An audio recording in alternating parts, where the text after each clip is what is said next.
تازه خبر د پاکستان نوی نظام د امریکا د کانګرس لخوا په رسمیت نه پیژندل کیږي او د نوي لوړپوړو چارواکو سره مخالفت ښودلی.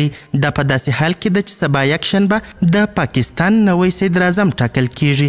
دا چې څنګه او ولې د پاکستان نوی نظام د امریکا د کانګرس غړو ته د منلو نه دی، په اړه پاکستان کوم غبرګون ښودلی.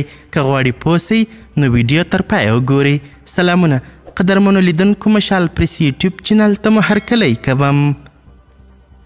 د امریکا د کانګرس 11 غړو په یوه لیک کې خپل ولسمشر جو بایډن او د بهرنیو چارو وزیر انتوني بلینکن څخه غوښتي چې د پاکستان د نوي حکومت رسمیت پیژندنه دي تر هغو وځنډوي تر څو یې په ټاکنو کې د شفافیت په اړه بشپړې څېړنې نه وي سوي.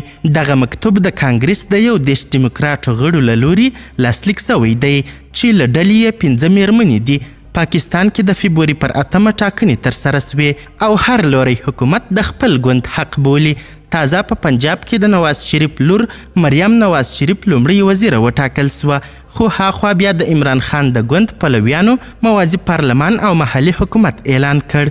دغه عکس د عمران خان د ګوند له لوري پنجاب کې د موازی حکومت دی. پاکستان کې سیاسي بېثباتۍ ورځ تر بلې په بحراني کېدو ده. امریکا، بریتانیا او اروپایي ټولنې په ټاکنو کې د سوو درغلیو په تړاو د تورونو د څېړنې غوښتنه کړې ده. ټاکل سوې ده چې د پاکستان قومي اسمبلي سبا د یکشنبې په ورځ د هیواد د نوي وزیر اعظم ټاکنه وکړي. قدرمنو لیدونکو، د ویډیو له کتلو مو نړۍ مننه.